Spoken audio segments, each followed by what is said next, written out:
Hello everyone, this is Aparajita from विद्यार्थी.in और आज हम शुरू करने जा रहे हैं आपकी हिस्ट्री की बुक से chapter number 1 how when and where के क्वेश्चन आंसर्स को।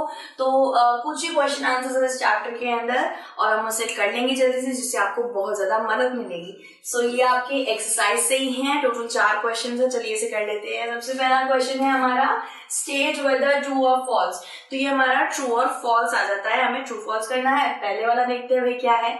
James Mill divided Indian history into 3 periods, Hindu, Muslim, Christian. तो ये बात तो भाई सही है कि जेम्स मिल ने 3 पीरियड में डिवाइड करी थी हिस्ट्री को, इंडियन हिस्ट्री को।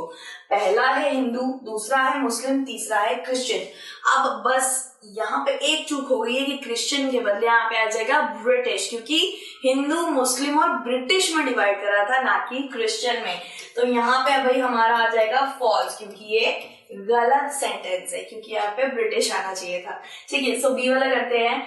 Official documents help us understand what the people of the country think. तो यहाँ पे क्या बोला गया है कि ऑफिशियल डॉक्यूमेंट्स हमें मदद करते हैं ये पता करने में कि कंट्री यानी कि जो जगह है, जो देश है हमारा, उसके लोगों का नजरिया क्या है, वो सोचते क्या है। तो इसलिए ऑफिशियल डॉक्यूमेंट्स ऑब्वियसली कभी नहीं बने हैं। ऑफिशियल डॉक्यूमेंट्स प्रेजेंट मतलब प्रेजेंट में जो चल रहा है, जो भी आप ऑफिशियल डॉक्यूमेंट लिख रहे हैं, वो फ्यूचर में जाके जो जनरेशन है उसको वो पढ़ेगी। ठीक है, उस फ्यूचर जनरेशन को पता चलेगा कि पास्ट में काम कैसे चलता था। उन ऑफिशियल डॉक्यूमेंट्स की मदद लेके वो बाकी काम कर सकता है फ्यूचर में। सो ऑफिशियल डॉक्यूमेंट्स लोगों के नजरिए को जानने के लिए नहीं लिखा जाता था, काम काज के लिए लिखा जाता था, लोगों की मदद आगे हो पाए, फ्यूचर में हो पाए, इसलिए ऑफिशियल डॉक्यूमेंट्स बनते थे। ठीक है, एडमिनिस्ट्रेटिव पर्पस के लिए बना करते थे। सो ये वाला भी भाई हमारा फॉल्स हो जाएगा, लोगों के नजरिए के लिए या वो कैसे सोचते हैं इसलिए नहीं बना करते थे। ठीक है, सो 6 हमारे सी वाला कर लेते हैं। The British thought surveys were important for effective administration. तो ऑब्वियसली ये वाला हमारा बिल्कुल करेक्ट है, ट्रू है। तो यहाँ पे हम ट्रू लिख देते हैं भाई। क्यों है? क्योंकि ब्रिटिशर्स को क्यों लगता था, ब्रिटिशर्स को ये लगता था कि सर्वे जो होते हैं, जो घूम घूम के संचालन करते हैं एक जगह का, वो इफेक्टिव एडमिनिस्ट्रेशन की मदद करेगा। लाइक एडमिनिस्ट्रेशन उससे अच्छा होगा। कहाँ पे खेती अच्छी हो सकती है, कहाँ पे कितना बीघा जमीन है, कहाँ पे लोग कौन कौन सी जाति रहते हैं, कौन कौन से ट्राइब रहते हैं, तो इसके अंदर काम करेगा सर्वे। ठीक है, तो सर्वेज बहुत हेल्पफुल होते थे। ये ब्रिटिशर्स थिंक करते थे, एक तरीके से सोचते थे कि सर्वेज इंपॉर्टेंट है एंड सर्वेज इफेक्टिव एडमिनिस्ट्रेशन में हेल्प करेंगे। ये वाला भी हमारा ट्रू हो जाएगा। ठीक है, सो आंसर क्या है? फॉल्स, फॉल्स एंड ट्रू हो जाएगा। ठीक है, इसके बाद हम करते हैं सेकंड वाला question. What is the problem with the periodisation of Indian history that James mill offers. तो बेसिकली मैं आपको पहले अपना उत्तर बता देती हूँ कि जेम्स मिल ने जो हमारी इंडियन हिस्ट्री है उसको 3 पीरियड में पीरियडाइज कर दिया था। पहला था हिंदू, मुस्लिम और ब्रिटिश। अब ऑब्वियसली उसने ये चीज गलत करी कि उसने रिलीजन को माप के उसने एक एक पीरियड को नाम दिया, हिंदू, मुस्लिम और ब्रिटिश। तो बाकी जितने धर्म होंगे, बाकी कबीले होंगे, उनको कितना बुरा लगा होगा। सो इसी वजह से काफी ज्यादा प्रॉब्लम आई थी उसके पीरियडाइजेशन में। लोगों को, बहुत लोगों को अच्छा नहीं लगा था कि धार्मिक तरह से उसको बांटा गया था। तो आंसर क्या होगा? James Mill divided Indian history कितने में? हिंदू, मुस्लिम और ब्रिटिश में उसने डिवाइड कर दिया था। राइट, अब हम देखते हैं। This periodization had its own problem. इसकी एक अलग ही प्रॉब्लम थी। It is difficult to refer to any period history as Hindu or Muslim because a variety of faith existed simultaneously in these periods. ठीक है, तो भाई यहाँ पे यही बोला गया है कि किसी भी पर्टिकुलर हिस्ट्री को, किसी भी पर्टिकुलर पीरियड को किसी धर्म के नाम से नहीं बुलाना चाहिए। हिंदू है, मुस्लिम पीरियड है, ये गुजराती पीरियड है, तो ऐसे करके काफी ज्यादा अनअप्रोप्रिएट महसूस हो रहा है। ठीक है, it is also not justified to characterise an age through the religion. तो किसी भी एज को, किसी भी एरा को रिलीजन के थ्रू कैरेक्टराइज नहीं करना चाहिए। अगर हम बोल रहे हैं हिंदू पीरियड, तो यार ऐसा नहीं लग रहा कि ये सिर्फ हिंदू को इंपॉर्टेंस मिल रही है। अगर हम बोल रहे हैं मुस्लिम पीरियड, यहाँ भी ऐसा लग रहा है कि सिर्फ मुस्लिम्स को इंपॉर्टेंस मिल रही है और बाकी गुजराती, बंगाली, पंजाबी वो लोग तो बोलेंगे यार हमें तो इंपॉर्टेंस ही नहीं मिल रही है, क्योंकि हमारा रिलीजन का या रिलीजन का नहीं, सॉरी, हमारे कास्ट का, क्रीड का कोई बना ही नहीं है ये एरा। तो इसीलिए उनको अलग लगेगा, अजीब लगेगा। ठीक है, उनको लगेगा कि उनकी कोई इंपॉर्टेंस है ही नहीं of the rulers of the time.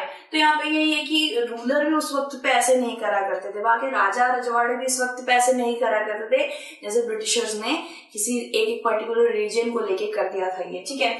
So what it suggest is that the lives and practices of others do not really matter. It is worth mentioning that even ruler in ancient India did not all share the same faith. तो basically यहाँ पे ये बोला गया है कि यहाँ पे ये बोल रहे हैं कि बाकियों की तो वर्थ ही नहीं है, मतलब सिर्फ हिंदू मुस्लिम ब्रिटिश करे जा रहे हैं, तो बाकियों की तो वर्थ ही यहाँ खत्म हो गई है। यहाँ पे बाकियों को एक इम्पोर्टेंस ही नहीं दी जा रही है, महत्ता ही नहीं दी जा रही है। और साथ ही साथ इवन ये भी बोला गया कि पहले के जो रूलर थे ना वो भी ऐसा नहीं करते थे, और जितने भी रूलर थे सब अलग अलग धर्म के थे। कोई मारवाड़ी था, कोई गुजराती था, कोई मौर्यन एम्पायर से थे, कोई मुगल एम्पायर से थे। तो ऑब्वियसली बाकी रूलर का भी तो अलग अलग फेथ है, अलग अलग धर्म है।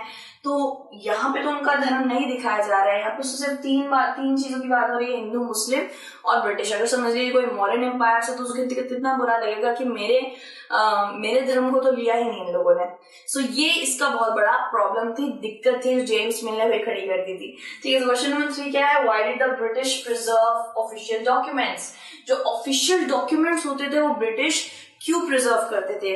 ऑब्वियसली इफेक्टिव एडमिनिस्ट्रेशन के लिए प्रिजर्व करते थे। आने वाली पीढ़ियां हैं वो देखे कि पहले ब्रिटिश कैसे काम करती थी, क्या क्या चीजें भाई पास में चलती थी, वो सब देख पाए। और भी कई रीजन रहे हैं। ठीक है, सो आंसर क्या है? The British believe that by preserving official documents it would be easier for them और any other person to know about the decision taken in the past. तो पास्ट में क्या क्या चीजें डिसीजन ली गई है, पास्ट में कितना बढ़िया था, अभी प्रेजेंट में कैसा है, फ्यूचर में कैसा रहेगा, तो ये सब हमारे पास्ट के डॉक्यूमेंट्स बहुत ज्यादा हेल्पफुल रहते हैं। अब आप देखिए गांधी जी की तस्वीर है, ठीक है, हम 2021 में गांधी जी की तस्वीर को देख सकते हैं। क्यों? क्योंकि पास्ट में उनकी किसी ने फोटो खींच ली थी, पास्ट में किसी ने ड्राइंग बना दी थी, ऑफिशियल डॉक्यूमेंट में और बुक्स में उनके बारे में कितना कुछ लिखा हुआ है, वो सब हमें कैसे पता चलता है? पास्ट की बुक्स पढ़ के। तो जब भी हम कोई भी रिकॉर्ड बनाते हैं, ऑफिशियल डॉक्यूमेंट बनाते हैं, तो आगे की जनरेशन को बहुत मदद मिलती है, उससे पता चलता है कि पहले सब कुछ कैसा चलता था। ठीक है, एंड फिर क्या है? One can study the notes and reports that were prepared in the past, their copies may be prepared and used in the present time if needed. So यहाँ पे ये बोला गया कि अगर आपको फ्रेंच रिवॉल्यूशन के बारे में जानना है तो आप पास्ट की किताबें पढ़िए, पास्ट के रिकॉर्ड, ऑफिशियल रिकॉर्ड डॉक्यूमेंट्स पढ़ेंगे, तो उसके ऊपर आप फाइल बना पाएंगे, अपनी प्रैक्टिकल कुछ भी प्रेजेंटेशन दे पाएंगे। तो बहुत सारे रीजंस हैं यार कि ऑफिशियल डॉक्यूमेंट्स हमें बहुत वे में हेल्प करा करते थे। ठीक है, सो क्वेश्चन नंबर 4 क्या होगा? How will the information historians get from old newspaper be different from the found in police reports? हम यहाँ पे बोला गया है कि पुलिस रिपोर्ट्स और न्यूज़पेपर की जो इन्फॉर्मेशन है वो कितनी डिफरेंट रहती थी। ऑब्वियसली डिफरेंट रहती ही थी, क्योंकि न्यूज़पेपर में क्या होता था ना, लोग अपने मन से लिखा करते थे। कोई एक पर्टिकुलर एडिटर बैठ के उसमें लिख रहा है तो शायद वो गलत भी लिख सकता है, शायद वो बहुत चीजें फर्जी भी लिख सकता है, लेकिन पुलिस रिकॉर्ड्स काफी ज्यादा पक्के होते थे और एकदम रिकॉर्डेड होते थे, ऑफिशियल होते थे। ठीक है, सो आंसर कैसे होगा? The information printed in the newspaper are usually affected by the views and opinions of the reporters. तो रिपोर्टर का क्या है ना, समझ लीजिए मेरा एक रिपोर्टर से झगड़ा हो गया, मेरे ऊपर कोई एलिगेशन नहीं है, कोई ब्लैक लिस्ट में नहीं हूं मैं, स्टिल उसने जाके न्यूज़पेपर में मेरे लिए इतनी खराब बातें लिख दी। क्यों लिखी? क्योंकि उसको इफेक्ट हो गया, उसकी ईगो इफेक्ट हो गई, या फिर उसे काफी बुरा लगा मेरे बर्ताव से, इसलिए उसने अपना ईगो या फिर ऐसा कुछ करने के लिए उसने मेरे बारे में बुरा लिख दिया। अब ये चीज क्या होता है ना, ये रिपोर्टर जो लिखते हैं वही मतलब अपने व्यूज छापते हैं।